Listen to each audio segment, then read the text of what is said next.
그래서 이 교황 이 그레고리 1세는 죄를 범하기 쉬운 인간의 성향에 대해서 가르치고 훈육하기 위해서 7대 죄악의 개념들을 이 교인들에게 많이 가르쳤다고 합니다. 그러면은 이 그림에 나타난 이제 7대 죄악은 무엇일까? 여러분 이제 보시면은 중간에 이제 큰 원이 있고 그 안에 또 작은 원들이 있죠. 그 작은 원 주위에 지금 7개의 죄가 이렇게 그려져 있습니다.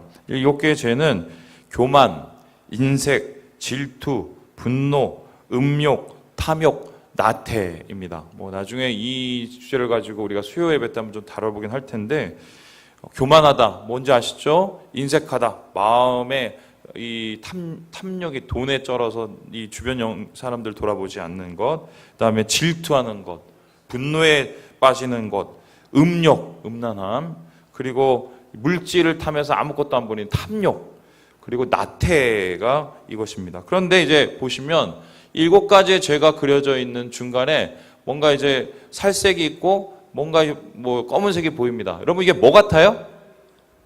눈 같죠? 그래서 하나님께서는 이런 죄를 눈여겨보고 계신다는 거예요. 눈동자예요. 중간에 있는 것은 예수 그리스도의 모습인데요.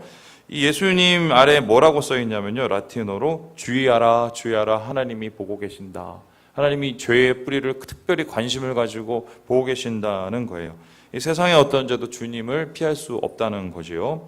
그래서 이러한 죄, 7대 죄악을 짓고 7대 죄로 인한 여러 가지 죄를 지으면 이 4가지의 결말을 맺는다, 종말을 맺는다는데, 이쪽이 상단에 있는 것은 뭐냐면 이 사람이 죽는데 천사와 악마가 와서 저울을 재고 있어요. 그래서 이 영혼이 과연 이 죄 가운데 어떻게 해결되는지 이 저울을 재고 있고, 그 다음 이제 그 옆에 보면은 예수님이 이렇게 있는데, 바로 이것은 이제 최후의 심판, 하나님이 심판을 보시죠. 그럼 심판에 따라서 어떻게 되느냐? 그 밑에 천국에 가든지 그 옆에 지옥에 가든지. 그러니까 7대 죄악을 통해서 주님이 바라보고 계시고 심판하셔서 천국과 지옥을 간다. 이게 뭐 당연한 이야기를 이렇게 그려내고 있는 것이지요. 근데 흥미로운 게 뭐냐면 이 그림에도 나타나 있듯이 이 7대 죄악, 사람의 가장 치명적인 7대 죄악 중에 나태함이 있다는 것이다. 나태함이 뭡니까? 이제 게으름인데요. 이걸 한번 부각을 시켜보면 이렇습니다. 이 화가는 나태함을 어떻게 지금 그리고 있느냐? 한 여자가 손에 이 묵주와 성경을 들고 있어요. 이제 교회 가자는 거죠. 교회 가자는 거. 근데 남자는 어디에 앉아 있습니까? 의자에 앉아 있습니까? 그냥 앉아 있어요? 어떻게 해요? 자고 앉아 있어요. 그러니까 지금 여자가 깨워서 교회 갑시다 하는데 남자는 일어나요, 안 일어나요? 안 일어나요. 누구하고 더 비슷하죠?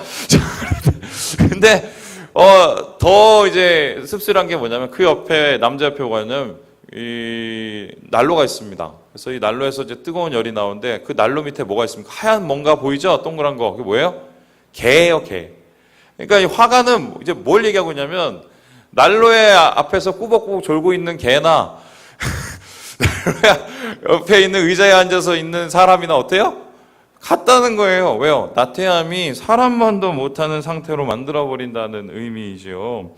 여러분, 게으름이라는 것은 무엇입니까? 이 사전적으로 찾아보면은 행동이 느리고 움직이기나 일하기를 싫어하는 태도입니다. 그러니까 게으름이라는 것은 어떤 행동 자체를 가르쳐서 게으름이라고 안 하고 그 행동을 유발하는 그 마음가짐, 태도를 가르쳐서 게으름이라고 합니다.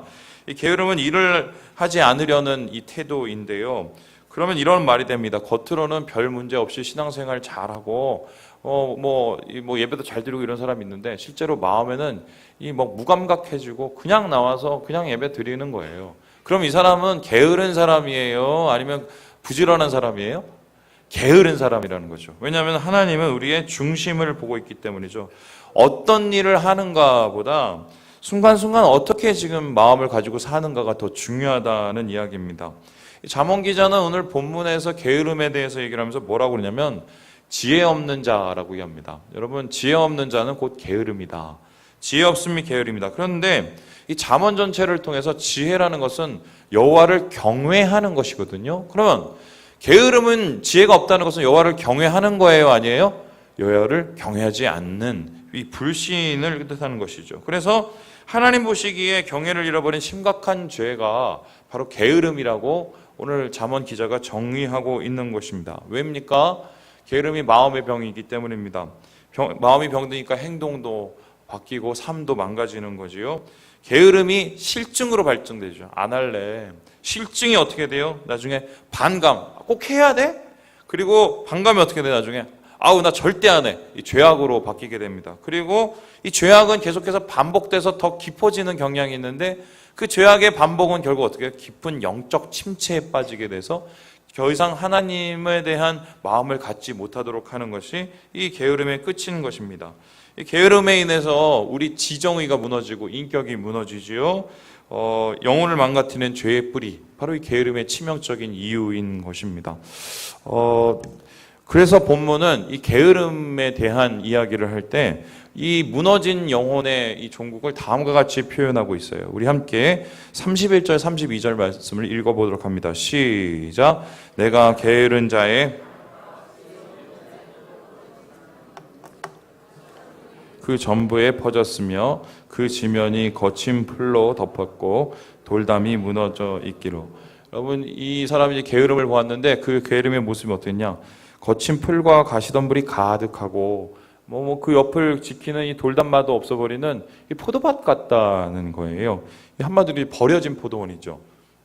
이스라엘 백성들에게 있어서 포도라는 것은 우리가 지금 생각하는 수준하고 훨씬 더 큽니다. 특별한데요. 먼저 이 포도의 기능이 생명수예요. 생명수. 무슨 소리냐? 비가 잘 안 오는 이 8월, 9월 이때 포도가 수확이 됩니다. 그래서 이스라엘 백성이 수확한 포도를 가지고 포도주를 만들어서 이게 말이 포도주지 거의 주스에 가까운데 이것을 가지고 음료를 삼고 목을 축이는 역할을 담당하지요. 뿐만 아니라 이제 포도주는 약이었어요. 이 탈무드에 보면 60개 질병에 사용된다고 얘기하는데 포도주를 통해서 상처를 소독하거나 염증을 완화시키고 원기를 회복시키는 역할을 이 포도주가 감당을 했다고 합니다. 그래서 이스라엘 백성에게 이제 포도 농사를 망친다는 건 뭐냐? 생계를 넘어서서 생존의 문제가 생긴다는 것을 의미합니다. 그래서 이스라엘 백성들은 포도 농사에 심의를 기울였는데 여러분 이제 쌀이 이 생긴 게 이게 88을 가지고 만든 게 쌀의 한자잖아요. 우리에게 오기까지 88분의 인간 손이 필요한다는데 이와 비슷한 게 바로 이스라엘의 포도입니다. 그래서 포도를 잘 만들기 위해서 돌담을 세우고 또한 매일매일 가서 돌보고요. 그래서 양질의 포도를 얻기 위해서 최선을 다하는 게 이스라엘 백성의 일반이었습니다. 그런데 오늘 이 버려진 포도밭에 이은 이 그림은 도대체 유대인들이 생각하기에 이해되지 않는 상황. 왜 어떻게 이럴 수가 있지? 이렇게 중요한 일을 할 정도로 심각한 상태를 말해주고 있는 것이죠. 자, 그렇다면 이제 질문을 해봤습니다. 이렇게 중요한 포도 농사, 이 중요한 이 포도원을 왜 버려둔 채, 그리고 사람도, 담도, 또한 주변에 있는 아무것도 어떻게, 있지 않고, 주위에 있는 짐승이나 이런 것들이 와서 그냥 먹어도 아무렇지도 않은 이 무방비 상태로 내버려 두게 되었을까? 마치 약탈당한 밭처럼 폐허가 되는 이 이유가 도대체 무엇일까? 포도밭을 해친 것은 오늘 말씀에서 보면 외부의 적이 아니라 뭐예요? 내부의 적, 게으름 때문이라는 거예요. 성경에서 자주 포도원을 마음밭으로 비유를 하는데요. 그러면 버려진 포도원이라는 것은 게으름이 뿌리내린 마음이라고 생각해 보겠습니다. 아무것도 남은 게 없죠. 게으름이 일단 뿌리를 내리면 마음속에 나중에 아무것도 남는 게 없고 황폐해지게 된다는 것입니다. 스스로 모두 도둑맞고 빼앗겨 버리는 건데요. 이 잠언 24장에는 게으름으로 인해서 황폐해진 마음의 밭의 모습을 그 사람들이 어떻게 살고 있나를 이렇게 기록을 하고 있어요. 네 가지인데요. 첫 번째는 두려움이고, 두 번째는 행동치 않음이고, 세 번째는 무기력이고, 네 번째는 합리화. 이 잠언 24장에 나온 모습입니다. 첫 번째 두려움은 뭐냐? 이 잠언에 보면 뭐라고 나오냐면은 집 밖으로 나가지 않는다고 그래요. 게으른 자가. 왜? 이유가 웃긴데요. 밖에 거리에 사자가 있을지도 몰라서 내가 괜히 나갔다가 사자밥이 되는데 내가 왜 나가냐는 거예요. 여러분 이때까지 살면서 다니시면서 사자를 거리에서 보신 분 있어요? 사자는커녕 살쾡이 하나도 제대로 못 보는 게 이 세상이고, 이때도 뭐 거의 비슷했단 말이에요. 그러니까 거리라는 것은 사람이 다니는 길인데 어떻게 사자가 있겠어요. 그런데 이 두려움에 빠진 이 게으른 사람은 이 가공을 합니다. 외부와 단절을 시키고 두려움 속에 자기를 가두게 되죠. 뿐만 아니라 가르쳐서 뭐라고 하냐면 침대를 떠나지 않는다라고 했는데, 이 돌적이를 도는 문짝, 여러분 이제 문짝을 보시면 문짝이 왔다 갔다 하지만 한 군데 고정돼 있죠. 이 사람들도 움직이나 움직이지 않는, 행동하지 않는 행동을 하고 있다는 소리입니다. 외부와 단절될 뿐만 아니라 자기 안에 갇혀서 전혀 행동치 않고 생각과 말로만 그쳐버리는 이러한 이제 무행동의 사람이 된다는 거죠. 그리고 이 사람은 밥숟갈 들기도 힘들어하는 무기력에 빠져 있습니다. 여러분, 아무리 우리가 괴로워도 밥숟갈을 들어야 우리가 살아나는데 밥도 안 먹을 정도로 뭐예요? 삶의 의욕을 상실했다는 소리죠. 그래서 살림을 잃어버리니까 아무 의미가 없는 거예요. 그러니까 아유, 나 안 살래, 안 먹을래, 귀찮아, 이렇게 된다는 거예요. 뿐만 아니라 이 사람은 여기서 그치는 게 아니라 심각해지는데요. 두려워서 행동치 않고 무기력해서 의욕을 잃고 아무것도 안 하는 사람, 그러면 자기가 문제가 있다는 걸 알면 언젠간 나아질 거 아니에요. 근데 그 문제가 있다고 생각을 해요, 안 해요? 안 해요. 그걸 뭘 하냐? 스스로를 지혜롭다고 생각을 합니다. 자기 합리화를 시키는 거죠. 그래서 뭐라고까지 얘기하냐면 7명의 지혜자들, 그러니까 우리나라에서 제일 똑똑한 사람들 다 앞에 갖다 놔도 나만 못하다, 나에 대해서는 내가 제일 잘한다 라고 얘기합니다. 교만이고 핑계와 불평을 드러내는 것이죠. 이렇게 행동치 않은 행동, 몽상, 자신 안에 갇혀있음, 합리화에 가득 찬 사람에게 열매를 맺기란 쉽지 않겠지요. 이미 세상과 담쌓았고 마음밭 돌보지 않고 내버려 두니까 말만 남는 거예요. 행동은 없어요. 불평만 남지요. 아무것도 변화는 없다는 것입니다. 비교하고 참소하고 포기당하는 것이 이들의 모습인데요. 여러분, 이와 같은 상태를 좋아할 사람이 누가 있겠습니까? 그럼에도 불구하고 오늘날 많은 사람들이 이런 게으름의 정복을 당하고 있습니다. 하루아침에 무너지는 게 아니라 바로 조금씩 매일 무너지기 때문입니다. 그래서 김남주 목사님은 이 게으름에 대해서, 이 게으름을 일으키는 실증에 대해서 다음과 같이 기록을 하고 있어요. 우리 함께 우리 김남주 목사님 이야기를 같이 한번 읽어보죠. 같이 한번 읽어보겠습니다. 예, 시작. 실증이 곡기를 사용해서 정면으로 끄집는 것이 아니라 아무도 모르게 은혜의 마음을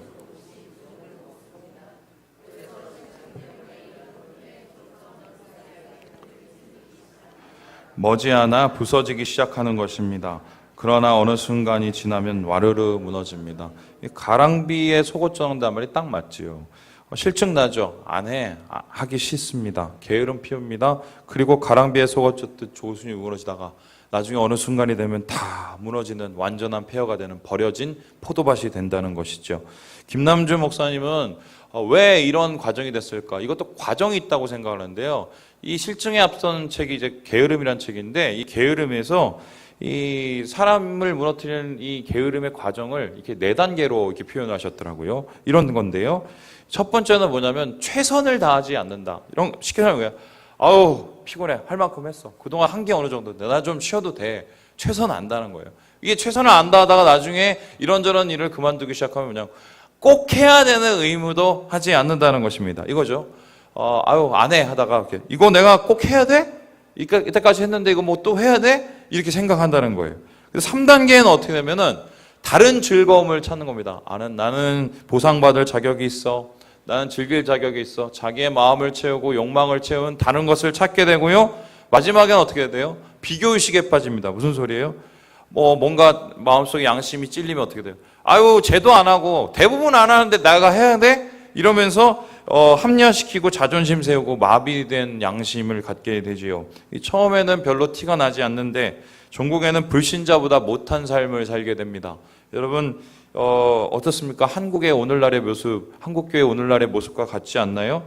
분명히 뜨거웠고 교인들은 분명히 충만했었는데 우리 안에는 분명히 이 포도의 값진 열매들이 있었었는데 지금 우리 눈앞에는 버려진 포도원이 자리 잡고 있는 것 아니겠습니까? 세상 사람들에게 욕먹고 비난받는 쓸모없는 이 마음밭이 된 모습, 이게 우리의 현실이 아닌가 저는 생각해 봅니다.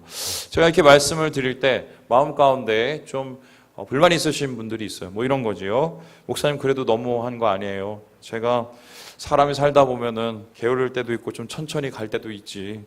안 그래도 쫓기고 힘든데 교회에서 와도 막 닥달을 하고 말씀에서 또 닥달을 하면은 뭐 언제 쉬라는 소리입니까? 뭐 천국 갈 때까지 죽도록 일만 하다가 가라는 소리인지 이렇게 이제 뭐 생각할 수 있어요. 실제로 교인들의 삶을 보면 이제 안타까울 때가 많이 있습니다. 생계를 위해 죽기 살기로 일하시고 집에 와도 가사 노동에 자녀 교육에 쉴 틈이 없습니다. 주말이면 좀 숨을 돌려야 될 텐데 교회 나와서 청소해라, 밥해라, 또 이것저것 뭐 전도해라, 또 교육받아라 막 시키지요. 또 뿐만 아니라 주일이 되면은 이제 주의 날이 아니라 거의 죽일 날이 돼서 아침부터 저녁까지 이건 뭐 붙잡혀서 쉬지도 못하고 아무것도 못하는 것입니다. 이 같은 상황에서 게으름을 심각한 죄라고 몰아붙인다면은 야박하게 느껴질 수 있죠. 당연해요. 예수님께서는 분명히 마태복음 11장에서 수고하고 무거운 짐진 자들아 다 내게로 오라. 내가 너희를 어떻게 해요? 쉬게 하리라 라고 했어요. 뭐 쉬게 한다고 해놓고는 또 일하라고 그래요. 또 뿐만 아니라 뭐라고 그럽니까? 다시 짐을 얹어놓는 그 이상한 상황. 하나님은 사랑하는 자에게 뭐 잠을 준다 놓고 뭐 잠도 못 자게 하는 상황이 도대체 뭐 어쩌라는 소리야. 이렇게 얘기할 수 있습니다. 여러분 또 그뿐이 아니죠. 사람이 어떻게 또 한결 같겠어요. 아무리 맛있는 반찬도 매일 먹어봐요. 어떻게 질려요, 안 질려요? 제가 예전에 그 강남에 있는 교회에 있었을 때 어떤 음식 좋아하냐고 그래서 마침 눈앞에 탕수육이 있는 거예요. 그래서 저 탕수육 좋아해요. 탕수육 그게 그냥 즐기진 않는데 눈앞에 있어서 갑자기 그냥 툭 튀어나왔어요. 제가 그때부터 한 달 동안 신방 다니면서 탕수육만 먹는데요. 그 강남에 있는 그 모든 잘하는 탕수육집은 다 가서 먹었는데 맛이 있었겠어요? 없었겠어요? 없지요. 마찬가지로 아무리 좋은 일이라도 신앙이 아무리 좋은 일이라도 물리기 마련이에요. 실증이 나기 마련이에요. 신앙생활도 마찬가지고. 그러니까 예배가 막 처음에 뜨거웠다가 어느 정도 무덤덤해질 수도 있고 또 뭐 뜨거웠던 사랑이 나중에는 의미로 뭐 좀 음악 남기도 하는데 뭐 이 나만의 일이 아니잖아요. 우리 인간으로서는 당연한 일이잖아요. 그런데 이와 같은 게으름에 대한 뭐 이 생각들, 불평들은 잘못된 오해 때문이에요. 이해를 잘못해서 생긴 오해라는 거죠. 앞서 말했듯이 게으름이라는 것은 행동이 아니라 뭐라고요? 태도예요, 태도. 그러니까 이 33절에 보면은 좀 더 자자, 좀 더 졸자, 좀 더 누워있자 이렇게 얘기하고 있는데 좀 더를 3번 반복하는 이유가 뭐냐? 게으름의 원인이 지쳐서 그런 게 아니라는 거예요. 육신이 지쳐 그런 게 아니라 뭐예요? 의지가 없는 거예요. 안 하고 싶은 거예요. 그래서 우리가 쉴 수 있어요, 없어요? 쉴 수 있지요. 왜요? 쉬어요, 여러분. 쉴 때는 쉬어야 돼요. 우리가 무슨 100만 22 건전지도 아니고 쉬어야 돼요. 근데 문제는 뭐예요? 하나님도 우리를 쉴 만한 물가로 인도해 낸다고 그랬죠. 문제는 뭐냐면 쉬는데 다시 일하려고 하지 않으려는 게 문제인 거예요. 또 우리가 잠을 잘 수도 있어요, 없어요? 잘 수 있어요. 하나님 사랑하는 자에게 잠 주신다고 그러는데 왜 못 자요? 근데 문제는 뭐예요? 잠을 자는 게 문제가 아니라 다시 안 깨려고 하고 계속 자려고 하는 게 문제인 것이죠. 마태복음 25장에 나온 달란트 비유에서 주인이 종을 악하다고 얘기하면서 내치지 않습니까? 그런데 그를 내친 이유가 뭐냐면 이윤을 못 남겨서 무능해서가 아니라 일하지 않으려 했기 때문입니다. 그리고 마땅히 감당해야 될 일조차도 안 했기 때문에 그 마음에 악함을 보십니다. 그래서 주인이 이를 향해서 말을 합니다. 우리 함께 25장을 같이 한번 읽어보지요. 시작. 그 주인이 대답하여 이르되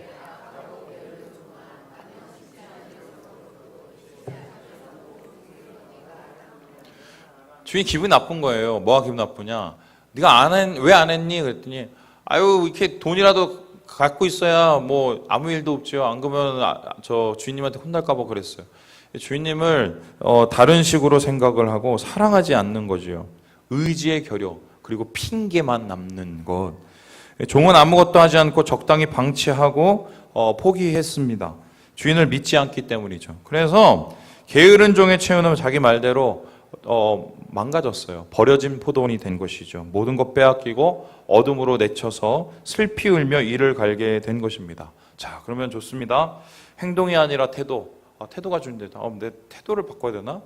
육신이 아니라 의지가 없는 게 문제다. 이게 게으름의 문제라는 걸 봤는데, 하나님께서 이 게으름에 숨겨져 있는 불신의 죄를 보고 얼마나 심각하게 생각하는지도 알게 되었습니다. 그리고 그 결과가 어떻게 끝나는지도 알게 됐고, 근데 이제 문제가 뭐냐면 아무리 머리로 알아도 이 마음이 안 되는 거예요. 아무리 뭔가 좀 이렇게 의지를 가지고 뭐 하려고 해도 좀 지나면 또 쑥꺼지고 기쁨이 없고 다시 또 게으름에 빠지는 이런 거를 어떻게 하나. 내가 처음으로 돌아가기엔 너무 멀리 온 것 같은데 어떻게 하면 다시 이 게으름으로부터 벗어나서 믿음의 자리로 나아갈 수 있을까? 행복의 자리로 나아갈 수 있겠을까? 여기에 대해서 저는 오늘 한 3가지로 정리를 하고 말씀을 마치려고 합니다. 우리 함께 첫 번째를 같이 읽어보죠. 시작! 마음을 모아라. 이 게으름을 탈출하기 위해서 뭘 해야 된다고요? 마음을 모아야 돼요. 우리 함께 신명기 4장 29절의 말씀 읽어보겠습니다. 있습니다. 시작. 그러나 내가 거기서 내 하나님 여호와를 찾게 되리니 만일 마음을 다하고 뜻을 다하여 그를 찾으면 만나리라. 여러분, 아무리 심각한 게으름에 빠졌다 할지라도 결국은 마음이 문제인 것입니다. 마음이 나뉘어진 것이죠. 시선을 다른 것에 빼앗겨 버렸기 때문입니다. 그러므로 마음을 다시 모으고 시선을 다시 하나님께 집중해야 게으름에서 벗어나서 의욕을 찾을 수 있는 것입니다. 여러분, 이 말씀, 신명기 말씀은 뭐냐면 이 이스라엘 백성들이 죄를 엄청 져서 한마디로 더 씻을 수 없는 죄까지 져서 이방으로 쫓겨난 거예요. 거기서 다시 종살이하고 노예로 생활했어요. 자, 그러면 거기에서 그 절망의 상황에서 완전히 버려진 포도원이 된 상황에서 어떻게 다시 돌아올 수 있느냐? 말합니다. 포커스를 하나님 앞에 다시 맞추라는 거예요. 마음을 다시 모아서 하나님을 좀 바라보고 하나님의 일을 바라보고 하나님의 선하심에 귀를 기울이는 거예요. 그렇게 마음을 다하고 뜻을 다해서 찾으면은 하나님이 어떻게 해주신다고요? 만나 주신다고 얘기를 합니다.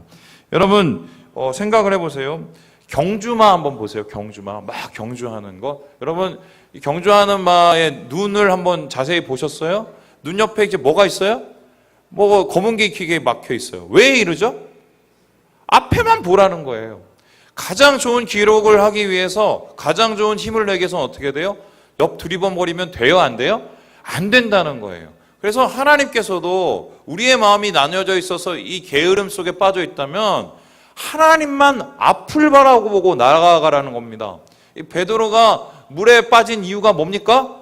앞을 안 보고 누구를 봤어요? 뭘 봤어요? 주변에 있는 옆을 보고 상황을 봤기 때문에 넘어졌다는 건데, 바로 이 마음을 모으기 위해서 말로만 하는 것이 아니라 구체적인 행동이 필요해요. 은혜의 자리에 억지로라도 나와야 합니다. 저는 이때까지 살면서 기도해서 죽은 사람 못 봤고요. 예배 드리다가 망한 사람 못 봤습니다. 저 못 봤어요. 아무리 예배를 많이 드려도 안 죽어요, 여러분. 아무리 기도 많이 해도 안 죽어요. 아멘? 은혜의 자리로 나오고 마음을 거기서 모아야 뭔가 내 안에 변화가 일어나는 거예요. 이게 게으름에서 탈출하는 첫 번째 방법이에요. 게으름에서 탈출하는 두 번째 방법은 무엇입니까? 우리 같이 한번 읽어볼까요? 시작! 의미를 찾아라. 의미를 찾는 거예요. 여러분, 게으른 자는 아무 이유 없이 잠을 자는 게 아니라 할 일이 없어서 잠을 잡니다. 정확하게 말하면 뭐예요? 할 이유를 몰라서, 할 의미를 몰라서 잠을 자고 있는 거예요. 그래서 이 사람은 의미가 없으면은 아무것도 안 해요. 반대로 의미가 있으면 어려워도 합니다. 그래서 의미가 있으면 열심 내고 그 삶에 의미가 있을 때 신바람이 나는 건데요. 하나님 안에서 의미를 찾아야, 진짜 의미를 찾아야 게으름에서 탈출한다는 거예요. 자, 그러면 우리가 어디에서 의미를 찾느냐? 보통 사람들은 세상 속에서 두 가지에서 의미를 찾죠. 첫 번째는 다른 사람의 인정받는 것에서 의미를 찾거나, 아니면 내가 좋아하는 것, 내가 즐겨하는 것, 내 욕망 채우는 것으로 의미를 찾습니다. 아, 이번에 우리 집에 있는 에어컨을 터치하면 되는 걸로 바꿔야지. 죽기 살기로 돈 벌어서 딱 세우고, 그래서 의미를 찾았어요? 여러분, 그렇게 의미를 찾으면 그 살 동안만 의미가 있어요. 그렇죠? 살려고 준비하는 동안 뿐만 아닙니다. 어떤 사람을 해서 이 사람을 만족시켜서 인정을 받아야지, 나중에 그 사람 만족시키면 그 사람이 만족하던가요? 얼마 지나면 똑같아요. 그래서 그렇게 노력하는 동안만 의미를 찾지, 그것이 지나면 결국 의미가 이루어지기 마련입니다. 여러분, 자식도 우리의 의미가 될 수 있어요, 없어요? 왜 대답을 못 하세요? 자식이 우리의 인생의 의미가 될 수 있어요, 없어요? 없어요, 없어요. 없어요. 예, 없어요. 그래서 여러분 생각을 해보세요. 사울이 왜 무너진 줄 아세요? 다른 사람들에게 의미를 찾고 자기의 욕망 채우려다가 무너진 거예요. 반면에 다윗은 왜 무너졌어도 다시 일어설 수 있었습니까? 그가 절대로 변하지 않는 의미를 찾았기 때문입니다. 그 의미가 무엇이냐? 우리 함께 시편 27편 4절의 말씀을 읽어보겠습니다. 시작. 내가 여호와께 바라는 한 가지 그것을 구하리니.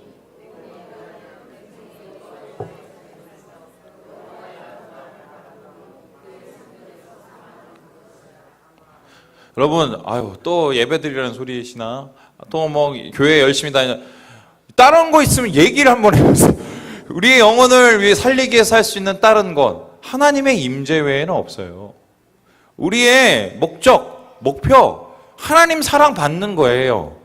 하나님 사랑받기에 예배하고, 하나님 사랑받기에 주님 앞에 나아가고 주님의 자리에 받는 것. 여러분, 이것이 우리의 목적이 되지 않으면 우리 삶의 의미한 목적은 흔들릴 수밖에 없습니다.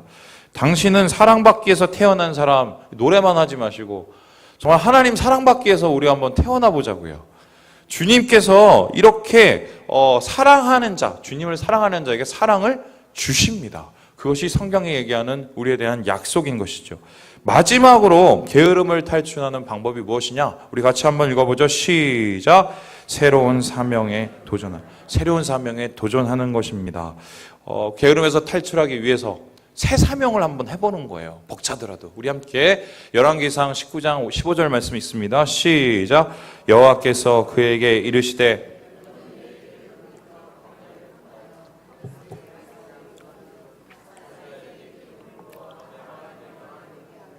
하나님이 엘리야가 호렙산에 찾아왔을 때 계속해서 3번이나 묻습니다. 너 왜 여기 있냐? 이 소리는 뭐냐면 이 사람이 여기 있을 게 아니거든요. 어디 있어야 돼요?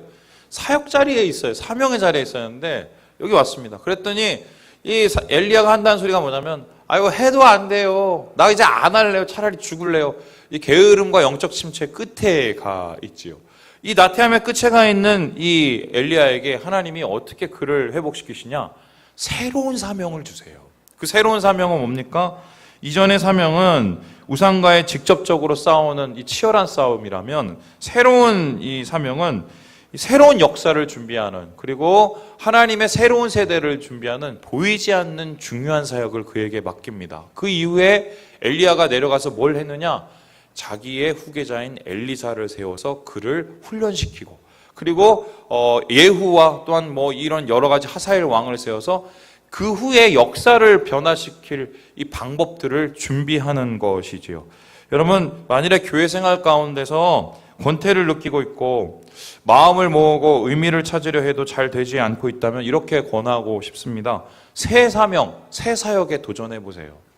좀 벅차더라도 낯설더라도 한번 도전해 보시는 거예요. 그것이 뭐 작은 일이든 큰 일이든 간에 여러분, 이 게으름으로 무너져서 사느니 차라리 사명으로 벅차게 사는 게 나아요. 아멘이십니까? 아멘이에요. 아멘이에요. 왜요? 뭔가를 하면서 그 안에서 뭔가 하나님이 주신 성취감을 느끼게 된다고요. 그래서 우리가 게으름을 탈출하는 방법, 새 사명에 도전하는 것입니다.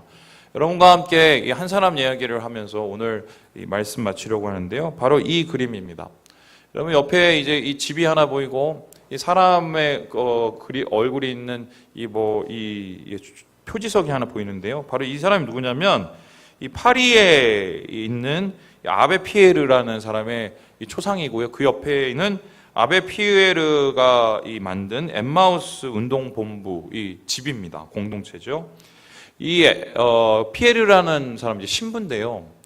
이 사람이 이제 17차례 17번이나 프랑스인이 사랑하는 인물, 좋아하는 인물로 선정될 만큼 굉장히 존경을 받았던 사람입니다. 그런데 왜 존경을 받았냐? 바로 이 엠마우스 공동체 사역을 했기 때문이에요. 엠마우스 공동체 사역이 뭐냐면, 엠마우스란 말이 이제 엠마오거든요. 여러분 성경에 누가복음에 보면 엠마오로 가는 두 제자가 나오죠. 왜 엠마오로 내려갔습니까? 이젠 다 포기하고 절망하고 집으로 가는 길이었죠. 근데 그 길을 누가 동행하셨어요? 예수님이. 그리고 그들을 다시 일으켜 주시죠. 그래서 절망하고 낭망한 사람들을 다시 일으키는 사역을 해야겠다. 그래서 이분이 뭐냐면 집을 하나 빌리고 그 집에다가 맨 처음에 청년 중심으로 사역을 하려고 했는데 청년은 안 하고 빈민이 왔어요. 그래서 이 빈민을 중심으로 사역을 하다가 이게 나중에 엄청나게 커져서 전 세계에 이제 뭐 40몇 개국의 엠마우스 공동체와 하우스가 이제 지어지고 있는 것입니다. 한마디로 이 가난한 자들 그리고 방황하는 영혼들을 위해서 구제와 또한 하나님의 은혜를 베푸는 사역을 했기 때문에 이분이 이렇게 관심을 갖게 된 것이죠. 그런데 제가 무슨 얘기를 하려면 이 엠마우스 공동체의 시작이 굉장히 감동이 깊습니다. 이 무슨 소리냐? 이 1947년 10월에 한 남자가 이 피에르 신부를 찾아옵니다. 그리고는 뭐라 그러냐면은 이 자기의 지금 상태에 대해서 고백을 해요. 그 상태가 뭐냐? 자기가 이 존속살해를 했어요. 이 가족을 죽여갖고 20년 동안 이 감옥 갔다가 나온 거예요. 감옥 갔다 나왔더니 주위에 아무도 없고 내 손에 쥔 건 아무것도 없고 어떻게 하고 싶어요? 죽고 싶고 삶의 의미를 모르고. 그래서 이 피에르 신부한테 뭐라고 하냐면 죽고 싶습니다. 죽고 싶습니다. 이렇게 얘기했어요. 그럼 이제 보통 이런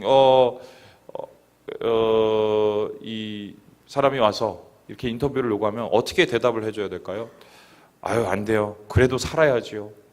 그래서 목숨이 얼마나 귀중한데 하나님이 이걸 중요시하게 얼마나 여기시는데 이렇게 얘기하는 게 보통이죠. 근데 피에르 신부가 뭐라고 하냐면 듣고 보니 선생님 얘기 듣고 보니까 죽을만 하네요. 이렇게 얘기를 했대요. 죽을만 하네요. 이 사람이 뭐 이상한 거예요. 나 이 얘기를 들으러 온 게 아닌데 왜 죽을만 하냐고 얘기했지? 그러다가 이분이 좀 잠시 후에 아베 피에르 신부가 이렇게 얘기했는데 어차피 죽을 거 나 좀 도와주세요. 그랬대요.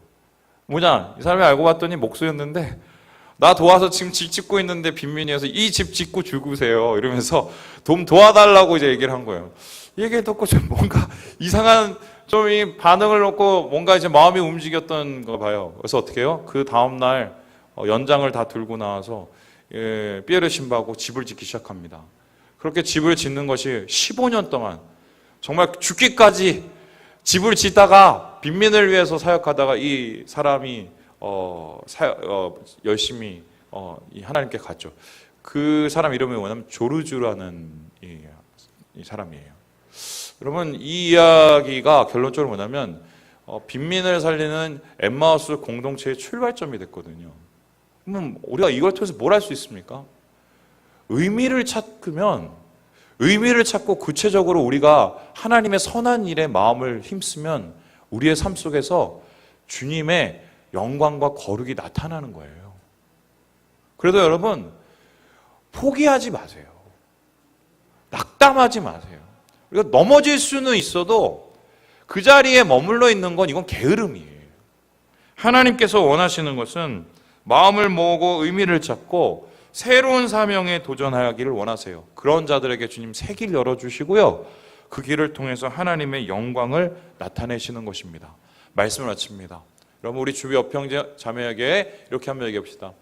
주님이 우리에게 새 길을 여십니다. 아멘. 여러분 게으름과 싸우셔서 하나님의 의에 이루시고 주님의 선한 열매를 이루시는 우리 사랑하는 모든 지체들 되시길 주님의 이름으로 축원합니다. 기도하겠습니다.